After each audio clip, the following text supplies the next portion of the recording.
Hail Mary, full of grace, the Lord is with you. Blessed are you among women, and blessed is the fruit of thy womb, Jesus. Holy Mary, Mother of God, pray for us sinners, now and at the hour of our death. Amen. Hail Mary, full of grace, the Lord is with you. Blessed are you among women, and blessed is the fruit of thy womb, Jesus. Holy Mary, Mother of God, pray for us sinners, now and at the hour of our death. Amen. pray for us, Holy Mary, Mother of God. That we may be made worthy of the promises of Christ. Dear brothers and sisters, as already said, that today also celebrate, supposed to be Our Lady of Sorrows. 15th of September, we always celebrate Our Lady of Sorrows, and being a Sunday, we cannot celebrate, but we can still mention something about her. And actually, our readings of today is much connected with the suffering that Mother Mary underwent. The theme of the reading, we can say, is about the suffering Messiah. That's what we heard in the first reading and also in the Gospel. I would like to begin with the second point, because I said there are three things we are going to reflect upon about trusting in God. The first reading from Prophet Isaiah. Remember, the Bible was written due to an event. This portion that we have just read was written during a time when people are in exile. The Israelites were in exile. I'm not going to tell you the year. The years is useless to tell you because it will not help you. So people are suffering in exile.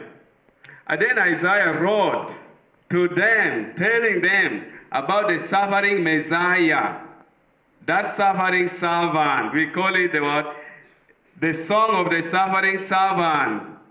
But that suffering servant was speaking about actually was none other than Christ himself. And the narration that I did not turn away my back from those who are beating, those who pull my beard. I love them to do so. That is how they mistreated Christ. And in that way, actually, we are called to listen to the voice of God. When Isaiah is telling us about the suffering servant, who is this suffering servant?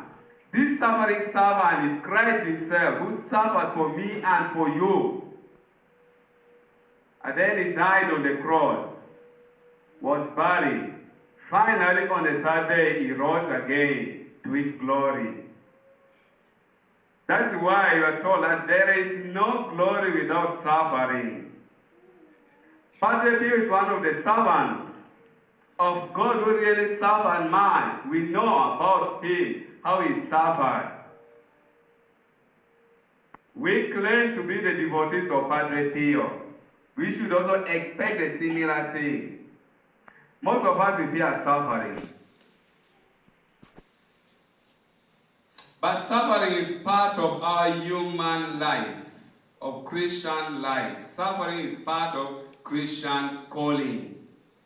Without suffering, we can question our discipleship or our Christian life. If we just want easy life, that one will not work.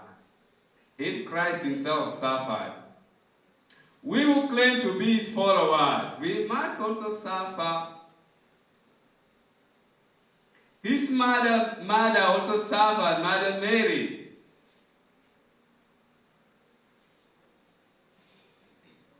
Do you know about the 7 sorrows? Yes. Yes, I'm not going to ask you to mention, because sometimes you ask people who think that people know. You know the matter, you say that, yes, we know, but you ask you, which one is the first 7 sorrows? No one will say. So I'm not going to ask you, but I'm going to mention it myself. The first one, actually, the first one is the prophecy of Simeon. Not Simon, Simeon. Some people say that it's Simon. It's not Simon. That man was Simeon, which means sign. Yes, the prophecy of Simeon. You go and read it when you go back home. Luke chapter 2, verses 23 to 35. That's where you find it. You go and read, that was the first suffering. That's why Simeon said, you see this child is destined the fall of many in Israel. Then even the sword will pierce your heart, telling Mother Mary. She had to treasure all those things in her heart. So the second sorrow actually is about the flight to Egypt, right? Yes, Matthew chapter 2, verses 13 to 15. You go and read it also when you go back. Suffering is part of Christian